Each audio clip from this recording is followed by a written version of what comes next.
ស្ដីបងប្អូនអរគុណនេះគឺជាជ្រូករបស់បងប្អូននៅខាងសាលាលេខ5ខេត្តកំពង់ឆ្នាំងណាអូនដែលគាត់ដាក់ចំណៃនោះ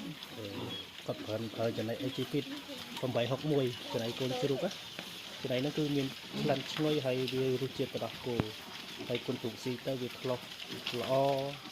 ដូចបងប្អូនអាចមើលឃើញអញ្ចឹងពណ៌សម្បុរឬអីនេះគឺវាថ្លាហើយមើលសភាពត្រង់គឺវាអត់មានបញ្ហារាកកើតឡើងទេតែពើបរិញ្ញាស៊ីដំបងពើខ្លះអាកាសធាតុកូនជិះគឺវាអាចកើតមានជាប្រកប្តីហើយនេះជាធម្មតាប៉ុន្តែដល់ការអុយស៊ីជាក់ស្ដែងមកគឺវាអត់មានបញ្ហារាកហើយកូនជិះនេះដាក់បានមួយថ្ងៃបងបាន14 15ថ្ងៃ14 15ថ្ងៃនេះកូនជិះគាត់ណាហើយនេះគាត់បានសាកប្រើចំណៃ AGP ហើយទំប្រើលើកមួយដែរឬសារតែគាត់ចង់ដឹងថាអ្វីដែលល្អឬក៏អ្វីដែលជាប្រសិទ្ធភាពអញ្ចឹងអានេះទឹមឲ្យស៊ីបានមួយថ្ងៃបងហ្នឹង15ថ្ងៃឲ្យស៊ីចំណៃ AGP នេះ15ថ្ងៃណា15ថ្ងៃយកមកមុនដំបូងមិនបងនេះយកមកមុនដំបូងវាកាប់ពីគេមកគឺទូជាងហ្នឹងទូយទេបាទទូយើងអាចប៉ុណ្ណាបងមើលក្នុងនេះ6គីឡូ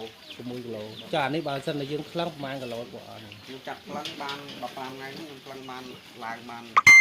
2គីឡូឡើង8គីឡូឡើង8គីឡូអញ្ចឹង15ថ្ងៃឡើង2គីឡូប៉ុន្តែដោយសារតែការយកមកពីដំបូងពីគេអាចនឹងមានបញ្ហារាកតិចតួចបាទតែអញ្ចឹងទៅវាអាចនឹងបញ្យឺតការលូតលាស់តែបើជាធម្មតាបើអត់មានបញ្ហារាកការចាប់ពីគេនោះមកទេ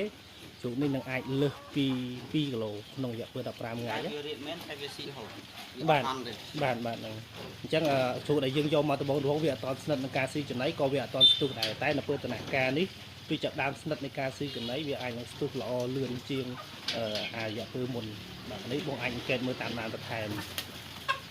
ចឹងបងប្អូននៅខាងសាលាលេខ5បងប្អូនចង់បានចំណៃ AGP អីបងប្អូនអាចតាក់ទងនិពន្ធនៅខាងសាលាលេខ5បានណានិពន្ធយើងមាននៅកន្លែងហ្នឹងស្រាប់